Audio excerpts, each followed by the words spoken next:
আপা মনে হয় গ্রামে এসে অনেক আনন্দ পাইতেছেন। হ্যাঁ আনোয়ার ভাই, অনেক বছর পর নানু বাসায় যাচ্ছি, এই জন্য ভীষণ খুশি লাগতেছে। এইটা তো আপনার নানু বাড়ি না, তো চাইলে তো আপনি প্রতি বছরে আসতে পারেন। হ্যাঁ, এটা একটা মিস্টেক করছি আমি, এখন আমার আফসোস হচ্ছে। প্রত্যেক বছরে আমি ছুটি পেলে দেশের কত জায়গায় গেছি, কিন্তু নানু বাসায় আসি নাই। কত সুন্দর প্রাকৃতিক পরিবেশ, গ্রাম, মাটির ঘ্রাণ, অন্যরকম ভালো লাগতেছে। হায় হায় হায় সর্বনাশ, দিছে আমার চাকার আর পাঞ্চার করে। ভাই বদমাস পোলাপান। আরে রে, উত্তেজিত হবেন না আনোয়ার ভাই, কি হয়েছে? আপনার চাকার আর পাঞ্চার করে দিছে দেন পেরেক দিয়া। আচ্ছা ঠিক আছে, বাচ্চারা তো একটু দুষ্টামি করবেই, আমি এরকম ছোটবেলায় অনেক দুষ্টামি করছি। আপনি যান, দেখেন কোনো মেকার টেকার পান কিনা, গাড়িটা ঠিক করে নিয়ে আসেন। সে কখন ফোন করে বললো যে বাজার পার হয়েছে? এতক্ষণ লাগার কথা বলতো। আম্মা, রাস্তাঘাটে আবার কোনো বিপদ আপদ হইল না তো? কেমন কথা বলো তুমি? তোমার মুখে শুধু আজে বাজে অলক্ষণী কথা। শহরে মেয়ে 2 দিনের জন্য বেড়াইতে আসতেছে, তার জন্য তোমাদের এত টেনশনের কি আছে আমি সেটাই বুঝলাম না।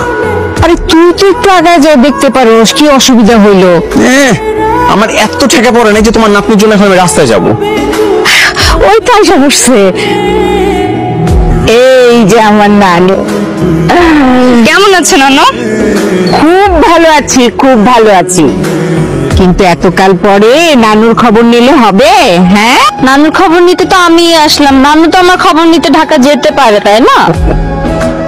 এত ইমোশনাল হওয়ার কিছু নাই দাদি, 2 দিনের অতিথি, 2 দিন পর আবার শহরে চলে যাবে। তুমি রুদ্র না? কেমন আছো? তোমাকে তো আমি খেয়ালই করি নাই। হ্যালো।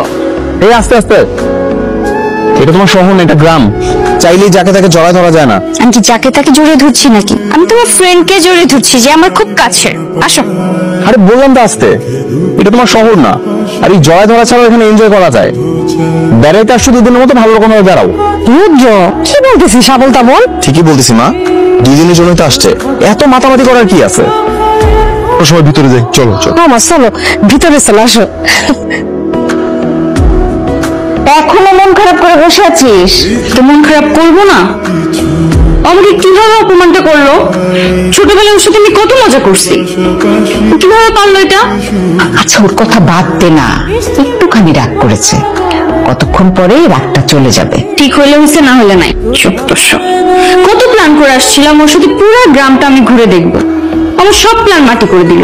আরে মাটি হবে কেন, তুই সব আনন্দ করবি, ঘুরবি ফিরবি সবকিছু করবি। আচ্ছা ওসব চিন্তা বাদ দে না, আমি তোকে খেতে ডাকতে এসছি, চল খাবি, ওঠ খাইতে বসো। ওয়াও, সবাই ফ্লোরে বসে খাচ্ছেন? ও মাই গড, আমি তো খুবই এক্সাইটেড এভাবে খাওয়ার জন্য। ঢাকাতে তো ডাইনিং এ ছাড়া খাওয়ার সুযোগই হয় না। মা, তোমার গেস্টের জন্য ডাইনিং টেবিলের ব্যবস্থা করে দাও, সে কিন্তু আবার আমাদের মতো ফ্লোরে বসে খেতে পারবে না। না না না, আমার জন্য ডাইনিং টেবিল লাগবে না, আমি তো ফ্লোরে পাটি বিছিয়ে সবার সাথে খেতে চাই। মা, আজকে যদি ফ্লোরে বসে খাওয়াও, কালকে কিন্তু বলবে ও বাবা গো আমার কোমর ব্যথা করতেছে নিচে বসে খেতে খেতে। আসার পর থেকে দেখছি তুমি আমার পিছে লেগে আছো, একটার পর একটা খোঁচা মারার কথা বলেই যাচ্ছ। হ্যাঁ আমি বুঝতে পারছি তোমার আমাকে সহ্য হচ্ছে না, ভালো লাগছে না, কিন্তু সবার সামনে এভাবে বারবার তুমি আমাকে ইনসাল্ট করতে পারো না। মাম্মি, ওর খাওয়া শেষ হলে আমাকে দেখে না, আমি এসে খেয়ে যাবো। নবনী, আরে বস না, বস, রাগ করিস না। না আমি এখন খাবো না। বা তুমি বসো তো, ও একটু এরকম দুষ্টামি করে সব সময়। আমি তো বলছি বসো না প্লিজ। সরি মাম্মা, আমি এখন ওর সাথে বসে খেতে পারবো না, কারণ বিষয়টা আমার ইগোতে লাগছে।